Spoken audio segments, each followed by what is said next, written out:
स्वामी विवेकानंद के राजनीतिक विचार। स्वामी विवेकानंद के संबंध में यह भ्रांति बनी हुई है कि वे केवल सन्यासी, धर्म उपदेशक एवं वेदांती थे। उनका राजनीतिक क्रियाकलापों एवं राष्ट्रीय स्वतंत्रता आंदोलन से कोई संबंध नहीं था, लेकिन यह वास्तविकता नहीं है। उन्होंने अपने विचारों से राष्ट्रवाद की भावना को उत्प्रेरित किया और राजनीति से संबंधित अनेकों विचार प्रतिपादित किया। स्वामी विवेकानंद ने कहा, जिस प्रकार संगीत में एक प्रमुख तत्व स्वर होता है, वैसे ही हर देश में एक प्रधान तत्व हुआ करता है और भारत में यह प्रधान तत्व है धर्म।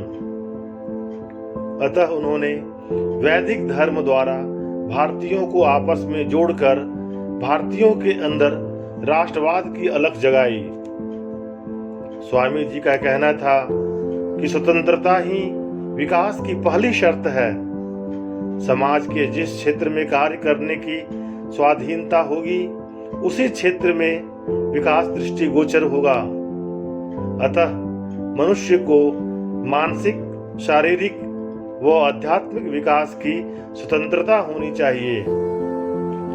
स्वामी विवेकानंद समानता के प्रबल पक्षधर थे। वे मानते थे कि स्वतंत्रता के लिए समानता का होना आवश्यक है और समानता के लिए विशेषाधिकार की समाप्ति आवश्यक है।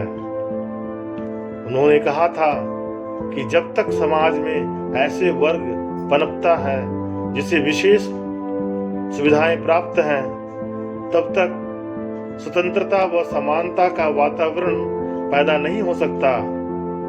उन्होंने समाज के विशेष वर्गों को दिए गए विशेषाधिकार को हटाने की बात कही, ताकि समाज में मानव के मध्य समानता स्थापित हो सके।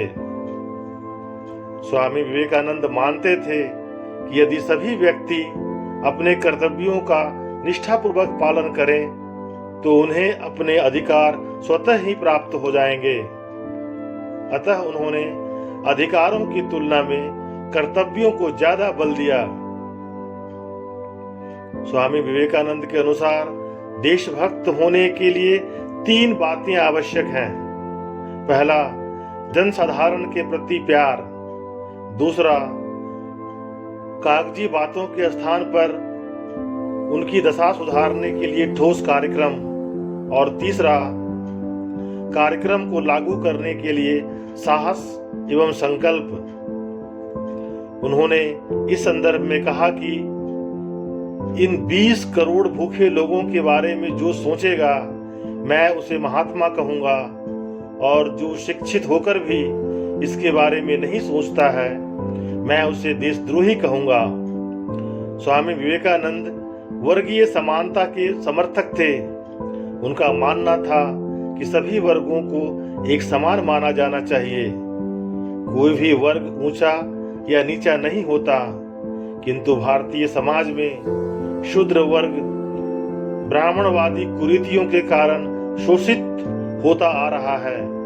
अतः समाज में समानता स्थापित करने के लिए शोषित वर्ग को शिक्षा का विस्तृत अवसर प्रदान करना चाहिए, ताकि वे अपना उत्थान कर सकें और समाज में समानता स्थापित हो सके।